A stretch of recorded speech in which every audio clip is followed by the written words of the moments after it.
budget with me using the zero-based budgeting method. Let's get right into it. So I finally finished up my budget for January 2025. And oh my God, I can't believe it. We're in 2025 already. So you guys know that I have this budget notebook. Of course, we're starting all the way over from January. And I use this undated monthly calendar as a bill calendar.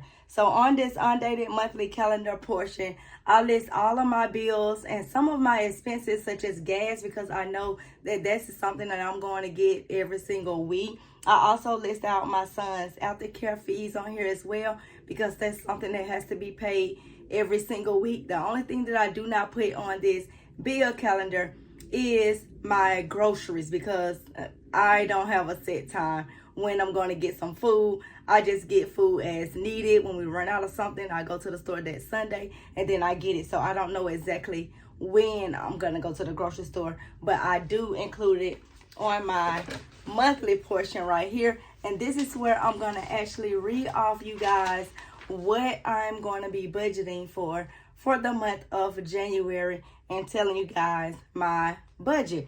So I like to budget by categories. The reason why I like to budget by categories is because this allows me to see how much am I spending in this category. And if I need to cut back on some things, I can look at this budget and I can say, you know what? I need to cut back on subscriptions. Or you know what? I need to cut back on some food because I see that I'm going out to eat a whole lot. And I need to, save $100 somewhere, and I spent $400 on food, and I need to cut that down to $300 and save that $100. So the reason why I like to budget by categories, because it allows me to see how much am I spending in that category. So I budget out my categories from priority. So from the most priority to the least priority. So I always start off with my savings. And this month, since I am paid 3 times this month, I bumped up my income because, of course, I'm paid 3 times, so I'm going to get 3 paychecks. I budget my paychecks at the lowest that those paychecks is going to be, and that's $2,000. So for the month of January, I am budgeting $6,000 as my budgeted monthly income for January. Now, for savings, I'm budgeting $1,266.38 into my savings. And inside of my savings is going to be retirement at $204.60, investing at $311.78, and $750 for savings, because I put $250 every single time that I'm paid into my savings, and that gets me $750 total. In my home category, I'm budgeting $2,240.50. Inside of my home categories is my house, and inside of my house, I'm budgeting $1,500. That include my mortgage payments, the insurance, the utilities, and stuff like that. Y'all know I share that expense with someone else, but my portion is $1,500. For life insurance, $11.50. For short-term disability, last month, that was a big surprise to me because I forgot that it was coming out of my account every 2 weeks instead of monthly. So this month, I, saw that, and I adjust my budget accordingly. So I'm going to be budgeting $174 for short-term disability. And it's not just short-term disability. I also have some life insurance policy and some accidental insurance policy inside of there as well. I just broke it down into short-term disability overall. Aftercare fees for my son. Back to school is happening, so it's back time to start paying aftercare fees. So I'm going to be budgeting $380 for that. And then for my phone bill, I'm budgeting $174. For transportation, I go to the gas station. Usually I try to go every single Sunday, but sometimes I have to go on a Saturday. Sometimes I have to go on a Friday. And sometimes I can make it an additional day and go on a Monday or Tuesday or whatever. But I'm budgeting $240 for gas. For food, I did break this down a little bit further. I told myself I was going to give myself $300 for food, but being that I think I can be disciplined, I think I can do good with my food, and I noticed last month I only spent $258 compared to $400 that I usually been spending. I said, you know what? Let's just keep it at $250, because I've been budgeting $250 for the longest with food, and I wasn't really going over that budget till I got in this house. And it's like, girl, you just been eating out crazy. It ain't even like that you just buying groceries, you eating out. So what I'm gonna do now is I'm gonna put a little bit of that out to eat money inside of my fun categories instead of me doing out to eat with the groceries. Subscriptions, I'm going to be budgeting $61.98. I only got 3 subscriptions. Now my debt, now I am going to be budgeting $575.77.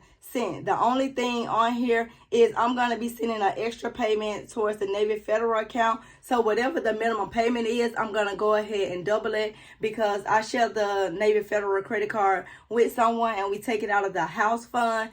So instead of, just that minimum payment coming out, I'm going to go ahead and make an additional payment of whatever that minimum payment is.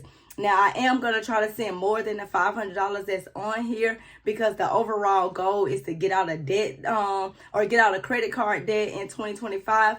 And one of my monthly goals for this month is to pay off the Capital One Quicksilver. So I may have to use, now that I'm saying this out loud, I may have to use that $240 and put it towards that Capital One Quicksilver card because that credit card is actually due on the 3rd and the statement actually closes on the 8th. So I want to definitely have it paid off before then so I can see an increase in my credit score. So hopefully I can be able to pay that off. I'm not exactly sure. I'll let y'all know when we do like what I spend in a week on Sundays and you can see exactly if I paid it off or if I didn't.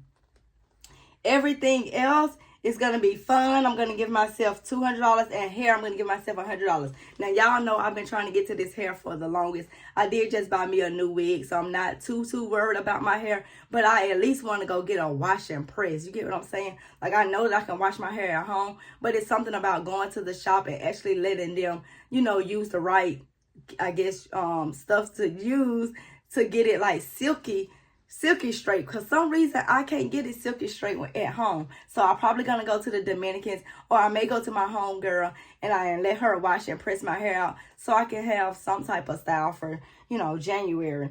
And then I'm left with $1,065.37. Now, because I am paid 3 times this month, really there's no free check. So what I'm going to do is I'm going to leave that money in my account and I'm going to roll it over to the next month in February and use that money because I know the beginning of February, I'm probably not going to have a check until mid-February, and I still going to have bills to be able, coming out at the beginning of the month, especially like my mortgage payment and my house stuff. So I definitely want to send that $1,500 over there. So I'm definitely going to leave that $1,000 or $1,065.37 sitting in that account, or whatever it is sitting in that account, because as you know, I may get paid more than what I'm actually budgeting for over here. So that's how I plan on spending my money, or that's how I plan on budgeting my money for the month of January. I'm really trying to be disciplined with myself when it comes to this budgeting, you guys, because I really do want to get out of debt. I really do want to continue on making extra streams of income online. Now, my goal is to use whatever I make online and put it inside of this debt, because I'm going to be trying to pay off almost $20,000 worth of debt this year. $16,000 is for credit cards, and about $2,500 is in collections. So I'm trying to get all of that paid off, but of course I'm going to need some additional streams of income because my job is not going to cut it according to my goals, because I still want to save money. Who don't want to save money? I still want to be able to save money. I still want to be able to live comfortably. I still want to be able to live, a meaningful life. I still want to be able to do things. Still want to go out to eat. Still want to get my iced coffee and things like that. And I'm just being transparent with you guys, and I'm being completely honest. Like, I don't want to live on rice and beans and rice and all that type of stuff and live a struggle lifestyle, or just only eat noodles, and stuff like that. I don't want to do that. Now, do I just want to ball out every single week? No, I don't want to do that either. But I still just want to live my regular life while also still being able to take care of the important stuff along with meeting my financial goals. So if you are interested in this budget notebook, you guys, I will link it down below just in case you want to get in control of your finances in 2025. And maybe we can start this debt-free journey together. Maybe you want to pay off debt. Let me know in the comment section down below, how much debt do you want to pay off this year, or how much money do you want to save this year? And I will see you guys in the next video.